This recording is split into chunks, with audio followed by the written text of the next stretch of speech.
കാളിയൻ്റെ ഓരോ ഫണവും കണ്ണൻ്റെ പാദപതനമേറ്റ് സഹിക്കാനാവാതെ ചോര ഛർദ്ദിച്ചു താണു തുടങ്ങി.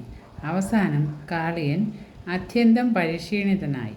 സാക്ഷാൽ മഹാവിഷ്ണുവിനെയാണ് താൻ നേരിട്ടിരിക്കുന്നതെന്ന് ബോധ്യമായി. ഭഗവത് കാരുണ്യത്തിനു വേണ്ടി അവനെ പ്രാർത്ഥിക്കുകയും കാളിന്തി വിട്ടു പൊയ്ക്കൊള്ളാമെന്ന് സമ്മതിക്കുകയും ചെയ്തു.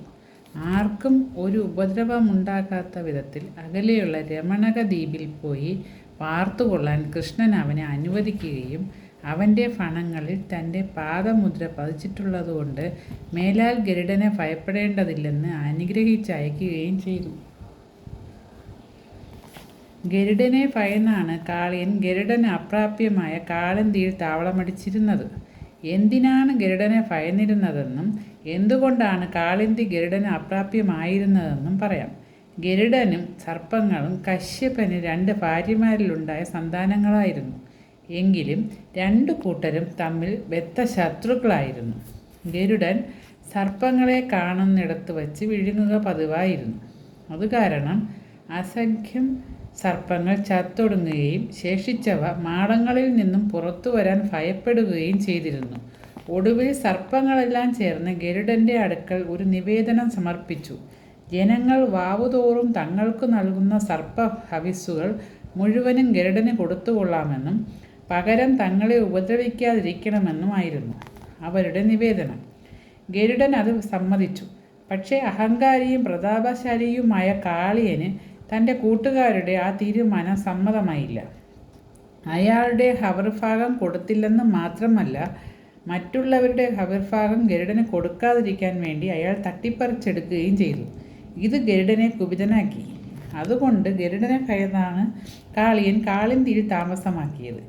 ഗരുഡന് കാളിന്തിയിൽ ചെന്നുകൂടാ.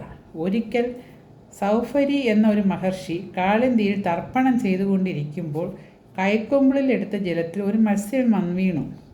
ഗരുഡൻ മത്സ്യങ്ങളെ കൊത്തിക്കൊണ്ട് പറന്നപ്പോൾ കൊക്കിൽ നിന്നും വീണതായിരുന്നു മഹർഷിയുടെ കയ്യിൽ വീണ മത്സ്യം. മേലിൽ ഗരുഡൻ ആ ഭാഗത്ത് വന്നാൽ അവൻ്റെ തല പൊട്ടിത്തെറിക്കട്ടെ എന്ന് മഹർഷി ശപിച്ചു. അങ്ങനെ ആ സ്ഥലം ഗരുഡന് അപ്രാപ്യമായി തീർന്നു. കാളിയമർദ്ദനത്തിന് ശേഷം കരയ്ക്ക് കയറിയ കണ്ണനെ യശോദയും മറ്റു ഗോപികമാരും മാറി മാറിയെടുത്ത് മാറോടണയ്ക്കുകയും ചുംബനാശ്ലേഷങ്ങൾ കൊണ്ട് അഭിഷേകം ചെയ്യുകയും ചെയ്തു. ഗോക്കളും വത്സങ്ങളും കണ്ണൻ്റെ അടുത്ത് ചെന്ന് മുട്ടി ഉരുമിയും നക്കിയും അവയുടെ സ്നേഹം പ്രകടിപ്പിച്ചു. നേരം വൈകിയിരുന്നതുകൊണ്ടും എല്ലാവരും നന്നേ ക്ഷീണിച്ചിരുന്നതുകൊണ്ടും അന്ന് രാത്രി ഗോകുലത്തിലേക്ക് മടങ്ങാതെ അവിടെ തന്നെ വിശ്രമിക്കാൻ അവർ തീരുമാനിച്ചു. എല്ലാവരും കിടന്ന് ഗാഠനിദ്രയിലായപ്പോഴുണ്ട് അതാ മറ്റൊരു വിപത്ത്. അവരുടെ ചുറ്റും കാട്ടുതീ പടർന്നു പിടിച്ചു. അതിൻ്റെ ജ്വാലകൾ ഗോവൃന്ദത്തെയും ഗോപസമൂഹത്തെയും വിഴുങ്ങുവാനായി അടുത്തടുത്ത് വരുന്നു. തീയിൻ്റെ ചൂട് തട്ടി എല്ലാവരും ഞെട്ടി ഉണർന്ന് കൂട്ടനിലവിളിയും ബഹളവുമായി. യോഗേശ്വരനായ കൃഷ്ണൻ അഗ്നി മുഴുവൻ വിഴുങ്ങി എല്ലാവരെയും രക്ഷിച്ചു. പശുക്കളെ മേയ്ക്കുന്നതിനിടയിൽ ഗോപകുമാരന്മാർ ഏർപ്പെട്ടിരുന്ന വിനോദങ്ങളിലൊന്ന് പടക്കളിയായിരുന്നു. 2 ചേരിയായി തിരിഞ്ഞു നിന്ന് തമ്മിൽ യുദ്ധം ചെയ്യുക. തോൽക്കുന്നവർ ജയിച്ചവരെ തോളിലേറ്റിക്കൊണ്ട് നടക്കുക. ഇതാണ് പടക്കളിയുടെ പ്രത്യേകത.